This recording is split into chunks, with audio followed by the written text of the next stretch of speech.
नमस्कार. आज तारीख आहे 10 आणि कालच आपल्याला एक न्यूज आली होती की युद्ध समाप्त झालं आणि बरेचसे लोक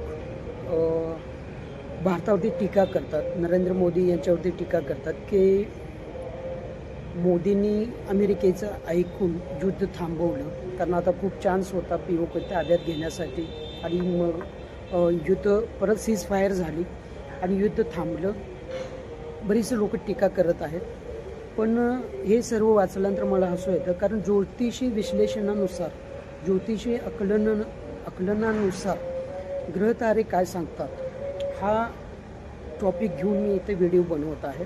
तर ज्योतिषीनुसार जर बघायला गेलं तर बऱ्याचशा गोष्टी समोर येतील, कारण भारताच्या कुंडलीमध्ये सगळ्यात पहिल्यांदा आपण नरेंद्र मोदींच्या कुंडलीमध्ये थोडीशी चर्चा करू, कारण आमचे पंतप्रधान नरेंद्र मोदी यांच्या कुंडलीमध्ये मंगळची महादशा सुरू आहे आत्ताच्या घडीला. आणि भारताची कुंडली, आता भारताची कुंडली कशी, तर भारत ज्यावेळी स्वतंत्र झाला त्या दिवसाची डेट, ज्यावेळी निर्माण झालं, लिगली पेपर्स डॉक्युमेंट्स मिळाले, त्यावेळची जी डेट आहे त्या डेटनुसार जी कुंडली बनते त्या कुंडलीमध्ये मंगळची दशा 25 सप्टेंबर 2025ला येते. मंगळची महादशा सुरू होते. सूर्यग्रहणसुद्धा त्याच तारखेला आहे. प्लस 14 मेला मंगळ ट्रान्झिट करतो मिथुन राशीमध्ये. तसेच 15-16 मेला गुरु बृहस्पती पण मिथुन राशीमध्ये ट्रान्झिट करतो. तर हे कॉम्बिनेशन आणि मंगळ जो ट्रान्झिट केलं मिथुन राशीमध्ये, हे आद्रा नक्षत्रामध्ये आहे. आद्रा नक्षत्र हे राहूचं असतं. तर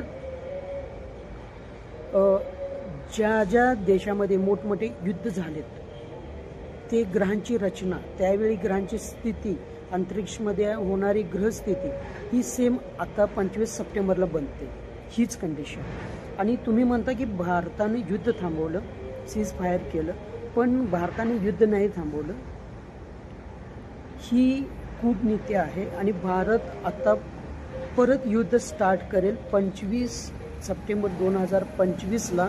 तुम्ही डेट नोट करा. आज तारीख आहे 10 आणि 10 मेला मी हा व्हिडिओ बनवतो. आणि 25 सप्टेंबर 2025 ज्यावेळी येईल त्यावेळेला इतकं मोठं युद्ध होईल. पाकिस्तानचे 5 ते 6 तुकडे होतील. LOC क्रॉस करून भारताची सेना पाकिस्तानमध्ये प्रवेश करेल. तसेच आपले सिमला जे काय प्रस्ताव आहे, भारत स्वतः तो प्रस्ताव रद्द करेल. POK भारताच्या ताब्यात येईलच. तसेच बरेचसे देश भारतामध्ये मर्ज होत आहेत. ते देश म्हणजे भूतान 2025 एंडिंग किंवा 2026च्या दरम्यान, च्या दरम्यान भूतान स्वतः प्रस्ताव घेऊन भारताकडे येईल, आपल्याला भारत देशामध्ये मर्ज करा. अफगाणिस्तान, म्यानमार, श्रीलंका असे बरेचसे देश भारतामध्ये कन्वर्ट होण्यासाठी, मर्ज होण्यासाठी स्वतः प्रस्ताव देतील. ही कंडिशन ग्रह नक्षत्र ताऱ्यानुसार दिसते आणि ती मी तुम्हाला सांगण्याचा प्रयत्न करावले.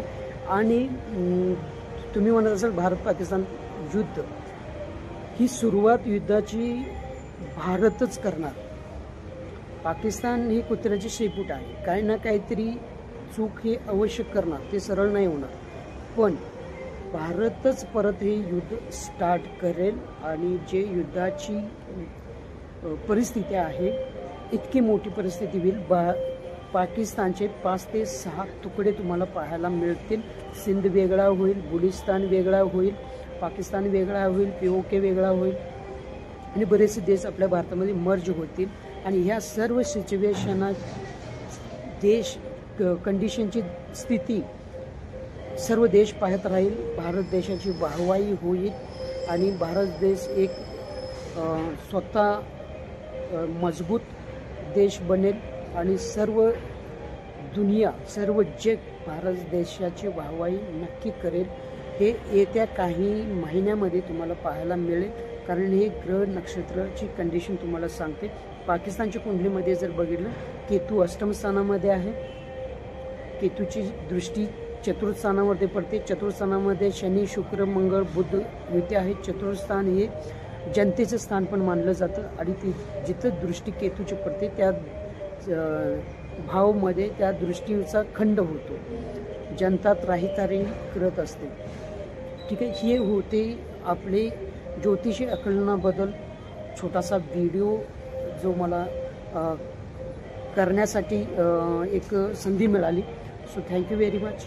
हा व्हिडिओ तुम्हाला आवडला असेल अशी आशा करतो. व्हिडिओ सबस्क्राईब करा, बेल आयकॉन दाबा आणि शेअर करायला विसरू नका. ठीक आहे, थँक्यू व्हेरी मच.